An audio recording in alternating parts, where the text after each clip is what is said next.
O Evangelho como me foi revelado, de Maria Valtorta. Parte 12.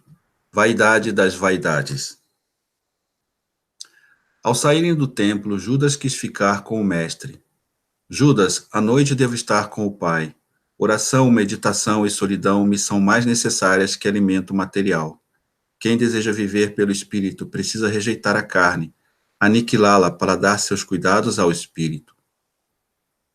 O que dizes é contra a lei, não matarás. Se a vida é dom, devemos amá-la. Tu te formastes em ambientes refinados, porém corrompidos. Salomão era o mais sábio do seu tempo. E lembra-te do que disse? Vaidade das vaidades. Tudo é vaidade. Pois te digo que é preciso tirar dos alimentos o que é nutritivo, não o veneno. Se sabemos que um alimento nos é prejudicial, temos de eliminá-lo, mesmo que nos seja bom ao paladar. É melhor um simples pão que os prazeres da mesa de um rei, cheios de impurezas. O que devo deixar? Tudo o que sabes que te faz mal. Se Deus é paz, deve desafogar tua mente, teu coração e tua carne de tudo que te traz perturbação. Sei que é difícil reformar-se. Vim para ajudar o homem a se tornar filho de Deus, a recriar-se, como numa segunda criação desejada por ele mesmo. Mas quero responder o que perguntaste. Suicidar-se é o mesmo que matar. A vida, tanto a tua como a dos outros, é dom de Deus. Somente Ele pode tirá-la. Quem se mata confessa sua soberba. Confessa sua soberba? Pois diria que é desespero. E o que é desespero se não soberba? Quando alguém se desespera, suas dores pesaram mais que suas forças. Quer vencer sozinho e não consegue. Ou porque é culpado e julga que Deus não o perdoa. Não tem a humildade de dizer: Pai, eu não posso, ajuda-me. Quem acha que Deus não perdoa está medindo Deus por si mesmo, ou seja, soberba também. O humilde se compadece e perdoa, mesmo que sofra. O soberbo não perdoa. Jamais inclina a cabeça e confessa: Pai, eu pequei, perdoa-me. Se o culpado correr aos pés do Pai com o coração contrito e cheio de boa vontade, tudo lhe será perdoado, mesmo diante do mais horrendo pecado. Por isso chama-se Pai. Não é lícito violência contra ninguém, nem contra si mesmo.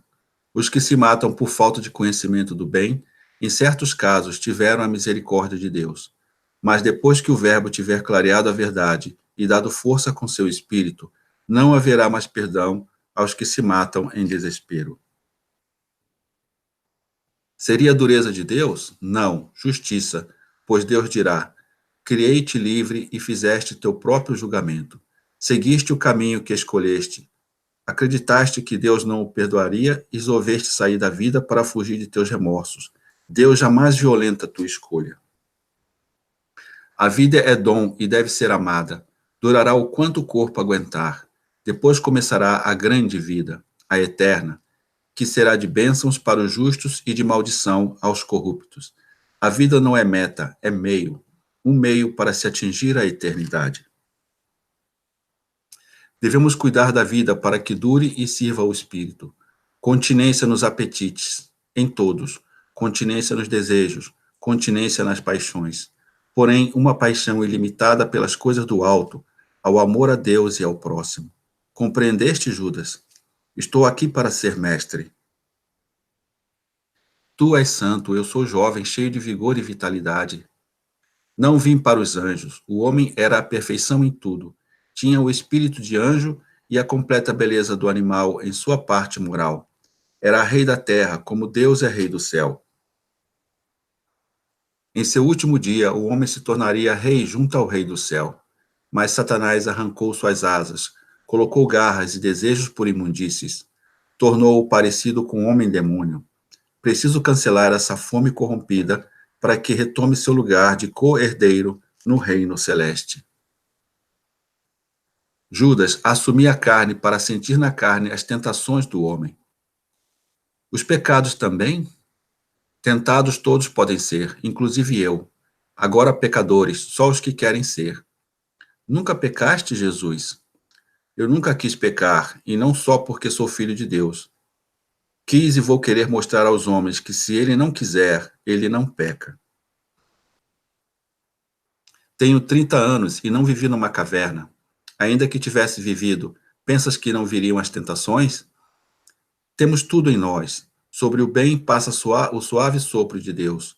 Sobre o mal, Satanás acende uma fogueira de desejos obscenos. Se nunca pecaste, como julgar os pecadores? Sou homem e sou filho de Deus. Conheço tudo.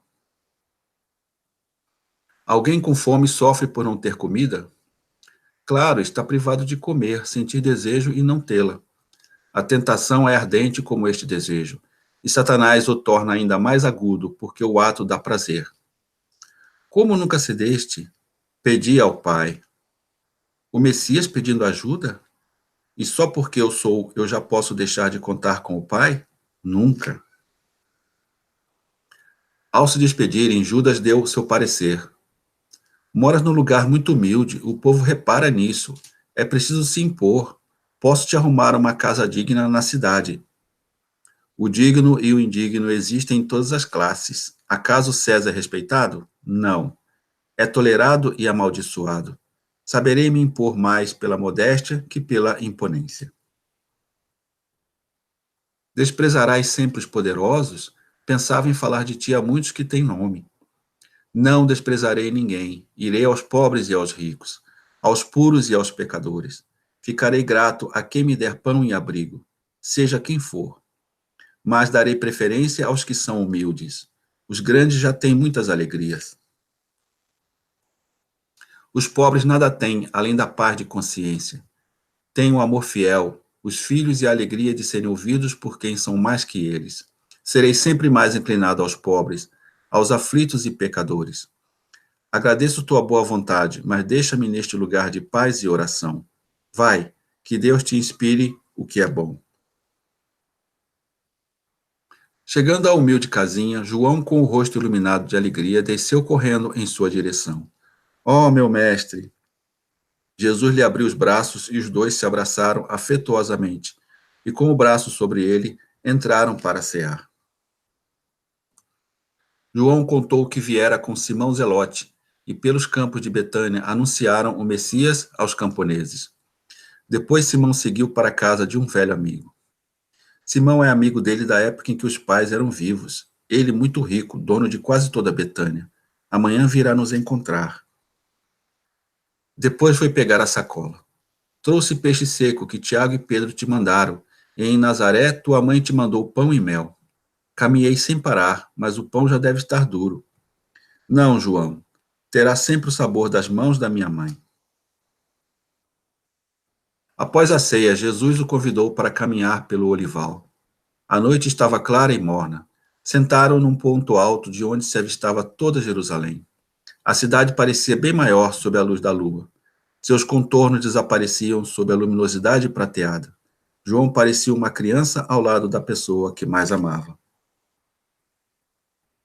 Jerusalém, a exuberante, a infiel e decadente Jerusalém. Olha a cúpula do templo, João. Parece estar suspensa. Suspirou Jesus. Por que suspiras, mestre?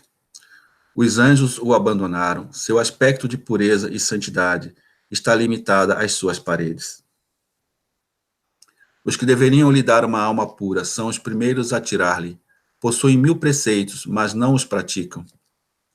Eles te fizeram algum mal? Não. Deixaram-me falar quando pedi. Por que tiveste de pedir? Porque não quero iniciar a guerra, mas ela virá assim mesmo. Mestre, minha família tem negócios aqui com ricos comerciantes de peixe. Se achares bom, posso perguntar sobre algum lugar na cidade. Ficaria mais cômodo e não te cansarias tanto. Para chegar aqui, tens que passar pelo subúrbio perigoso do Cedron. Jesus está sério. Não, João, eu te agradeço, estou bem. Olha quanta paz. Sabes o que cansa? O desamor. Ah, que peso, João, que peso. Parece que o trago todo no coração. Eu te amo, Jesus. Sim, e tu me alivias muito. Sei que não me trairás jamais. Haverá muitos que me trairão. Mas agora quero falar sobre o novo discípulo, um judeu bem instruído. Fico feliz por teres alguém capacitado, Com ele terás menos trabalho. Menos trabalho? Pelo menos não é ignorante como nós. Ele te entenderá e te servirá melhor se te amar melhor. Disseste bem, João. O amor não depende de instrução. Um virgem ama com todas as forças o seu primeiro amor. Isso também acontece com a virgindade intelectual. Meu coração treme ao ter que te colocar perto de alguém tão experimentado na vida. Serás o cordeiro puro, mas também águia se te fizer tocar o lamaçal. Sei amigo dele. Sei que não será bem aceito por Pedro, nem pelos dos outros. Peço que o evangelizes com a tua fé, tua caridade e pureza. João havia trazido mais dinheiro do desconhecido. Amanhã o distribuiremos. Assim Judas vai aprendendo nossos costumes. Quero que vos ameis, ajudando-vos uns aos outros. Sois uma família que se completa mutuamente. O que sou nessa família? És a paz amorosa de Cristo. Jesus fala a voltorta. João doa-se inteiramente, Judas, ao contrário, não quer despojar-se e traz consigo um eu doente de soberba, sensualidade e cobiça. João é a hóstia imitável para todos os servos de Deus e da Mãe de Deus. É ativo e contemplativo, exemplo dos que se fazem hóstias por amor. Enquanto Judas argumenta, teima, às vezes parece ceder, mas na verdade mantém seu modo de pensar. João se julga um nada, aceita tudo, não pergunta as razões e se sente recompensado apenas em me fazer feliz. Por isso é sim a paz amorosa de Cristo. No outro dia, Jesus aguardava Simão Zelote quando Judas apareceu. Judas, vais conhecer Simão e João, o meu primeiro discípulo. Jesus conhecia o seu íntimo. Por que não me abres o coração? Teu pai te amava? Muito, era seu orgulho.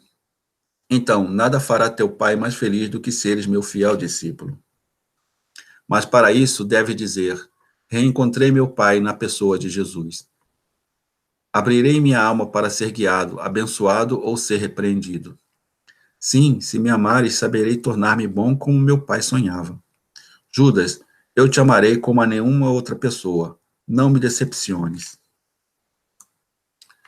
Judas confessou que era cheio de contrastes, vaidades, inveja, ciúmes, sensualidades e mania de ser o primeiro.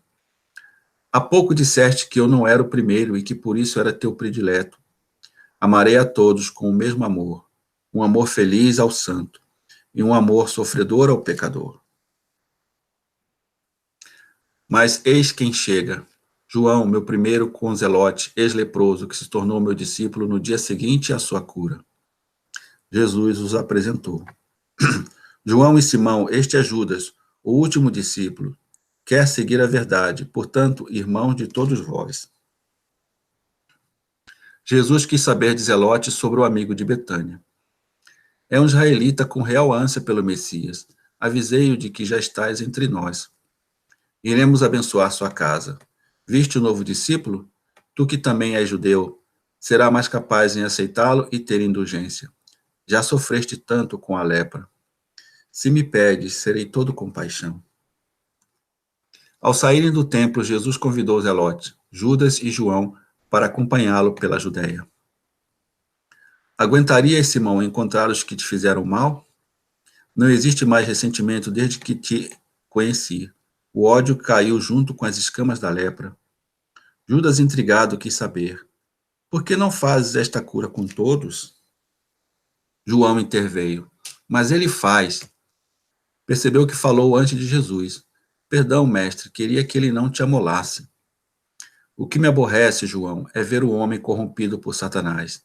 Todos tendes pensamentos perturbados por ele, mas virá o dia, em que sereis a força de Deus e a sabedoria do seu Espírito.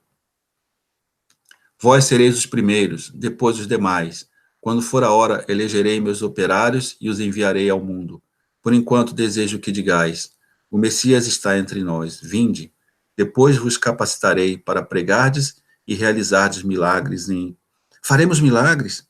Sim, sobre corpos e sobre almas. Como seremos admirados, exultou Judas. João se afligiu. Não estarás mais conosco? Não serei capaz de lidar com as coisas de Deus. Simão pediu licença.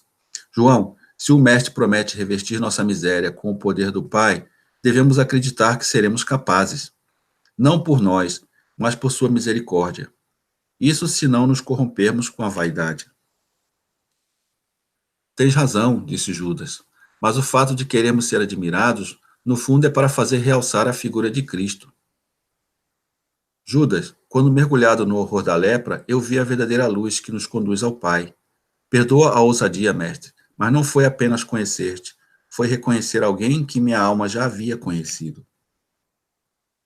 Jesus sorriu. Simão, quero que completes este conhecimento e que estes jovens conheçam melhor o seu mestre. Vamos a Belém, local onde nasci. É bom que fiqueis sabendo para que outros saibam. Encontrareis profecias, não mais com voz de profecia, mas de história. Próximo capítulo. Viagem pela Judéia.